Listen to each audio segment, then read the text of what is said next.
ناظرین السلام علیکم، میں ہوں Arhan. Welcome to info at Arhan. ناظرین، آج کے ویڈیو میں ہم آپ کو بنی اسرائیل کے دو بھائیوں کے بارے میں بتائیں گے، جن میں سے ایک کافر اور ایک مسلمان تھا۔ کافر کافی دولت مند تھا اور مسلمان بہت غریب تھا۔ اس ویڈیو میں ہم آپ کو بتائیں گے کیسے مسلمان نے صرف اللہ پر بھروسہ کیا اور اللہ نے اس کو کیا نوازا۔ لیکن ویڈیو میں آگے بڑھنے سے پہلے اگر آپ ہمارے چینل پر نئے ہیں تو برائے مہربانی آپ ہمارا channel info at Arhan subscribe کریں تاکہ آپ کو بالخصوص اسلامک ہسٹری اور بالعموم دنیا بھر کی منفرد معلومات پر مبنی ویڈیوز ملتی رہیں۔ ناظرین، بنی اسرائیل میں دو بھائی تھے جن میں ایک مسلمان اور دوسرا کافر تھا، اور دونوں دریا کے شکاری تھے، یعنی وہ مچھلیوں کا شکار کرتے تھے۔ کافر بت کو سجدہ کرتا ہے، مگر جب مچھلیوں کے لیے دریا میں جال ڈالتا تو اس قدر مچھلیاں آ جاتی کہ ان کو کھینچنا مشکل ہو جاتا، مگر مسلمان کے جال میں صرف ایک مچھلی آتی اور اسی پر صبر کے ساتھ خدا کا شکر ادا کرتا۔ اتفاقاً ایک روز اس مسلمان کی بیوی اپنے مکان کے چھت پر گئی تو اس کی نظر کافر کی بیوی پر پڑی، جو زیور اور بہترین لباس سے آراستہ تھی۔ یہ دیکھ کر اس مسلمان کی بیوی کے دل میں وسوسہ پیدا ہو گیا اور وہ سوچنے لگی، کاش میں بھی ایسی ہوتی۔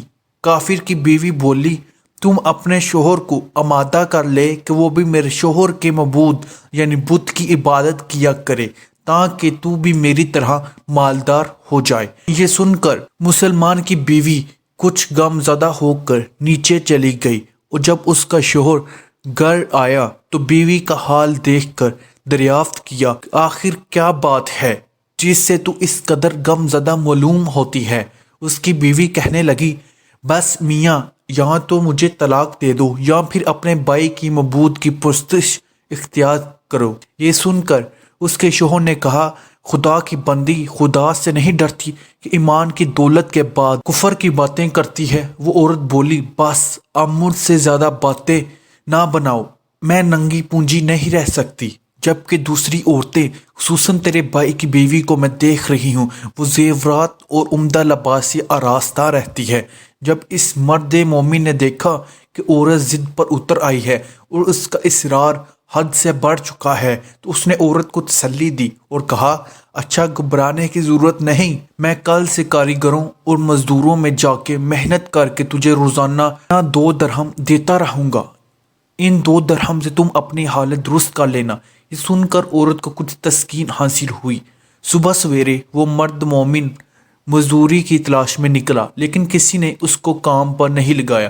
وہ پھرتا رہا، شہر شہر، گاؤں گاؤں کی خاک چھانتا رہا، لیکن کسی نے اس کی مدد نہیں کی۔ بالآخر وہ مایوس ہو کر دریا کے کنارے پہنچا اور شام تک اللہ کی عبادت میں مصروف رہ کر رات کو جب گھر آیا تو بیوی نے دریافت کیا، میاں آج تم کہاں تھے؟ وہ کہنے لگا، میں بادشاہ کی خدمت میں تھا، بادشاہ نے مجھ سے 30 دن کام کرنے کی شرط رکھی ہے۔ بیوی کہنے لگی، آخر وہ بادشاہ تم کو کیا دے گا؟ اس نے جواب دیا، میرا بادشاہ بڑا کریم ہے، اس کے خزانے مال و دولت سے بھرے ہوئے ہیں، وہ مجھے دے گا جو میں چاہوں گا۔ چنانچہ اسی طرح وہ اپنے معبود برحق کی عبادت میں مصروف رہا۔ جب 30ویں رات ہوئی تو بیوی نے کہا، سنو میاں، اگر کل تک تم مجھے مزدوری لا کر نہیں دی تو تم مجھے طلاق دے دینا۔ یہ سن کر اس کو کسی قدر پریشانی لاحق ہوئی، اور 30ویں صبح کو اس نے ایک یہودی سے کہا، کیا تم مجھے مزدوری پر لگا لو گے؟ یہ سن کر یہودی کہنے لگا، ہاں، تم کو مزدوری مل جائے گی، لیکن شرط یہ ہے کہ میرے پاس تمہارے کھانے پینے کا بندوبست نہیں۔ چنانچہ وہ مرد مومن روزہ کی نیت کر کے یہودی کے ساتھ کام پر چلا گیا۔ ادھر دوسری طرف ایک شخص اس کی بیوی کے پاس گیا یا دروازہ کھٹکایا۔ جب اس کی بیوی باہر تو اس آدمی نے اس کی بیوی کو 29 اشرفیاں دی، اور یہ تمہارے شوہر کی مزدوری ہے۔ تمہارا شوہر 29 دن سے بادشاہ کے کام میں تھا، یہاں تک کہ تمہارے شوہر نے بادشاہ کو چھوڑ دیا۔ اگر وہ 30ویں دن بھی کام پر جاتا تو اس کو بہت سی اجرت مل جاتی، لیکن وہ یہودی کے پاس چلا گیا۔ آخر اگر وہ بادشاہ کا کام کرتا تو بادشاہ اس کو مزید اجرت دیتا۔ بس یہ لو 29 اشرفیاں، اس میں اس لیے کام ہے کیونکہ آپ کا شوہر 30ویں دن کام پر نہیں گیا۔ چنانچہ وہ عورت اور ان میں سے ایک اشرفی لے کر بازار گئی۔ سنار نے جب اشرفی دیکھی تو 1000 درہم اشرفی کی قیمت اس عورت کے حوالے کر دی۔ جب شام کو اس عورت کا شوہر گھر آیا تو عورت نے اس سے دریافت کیا آج تم کہاں تھے؟ اس نے جواب دیا آج میں ایک یہودی کے ساتھ کام پر تھا۔ اس کی بیوی نے کہا آخر بادشاہ کی خدمت ترک کر کے دوسرے کی خدمت کیوں کرتی ہو؟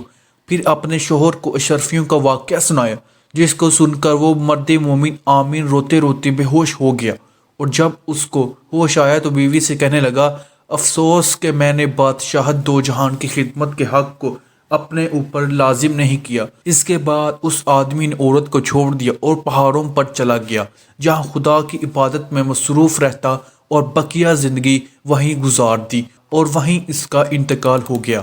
محترم عزیز دوستو، اللہ کے خزانوں میں کوئی کمی نہیں، وہ بندے کو اس کی عبادت کا صلہ ضرور دیتا ہے، اگرچہ بعض دفعہ کسی حکمت کی بنا پر دیر ہو جاتی ہے، لیکن بہرحال اندیر پھر بھی نہیں ہوتی، وہ اپنے بندوں کو دیتا ضرور ہے۔ اللہ تعالی ہم سب کو صبر و شکر کے ساتھ رہ کر زندگی گزارنے کی توفیق عطا فرمائے، آمین یا رب العالمین۔ ناظرین، اسی امید کے ساتھ آپ سے اجازت چاہیں گے۔ آپ کو ہماری ویڈیو پسند آئی ہوگی۔ ملتے ہیں بہت جلد ایک نئی تاریخی اور معلوماتی ویڈیو کے ساتھ۔ دیکھتے رہیے info@orhan۔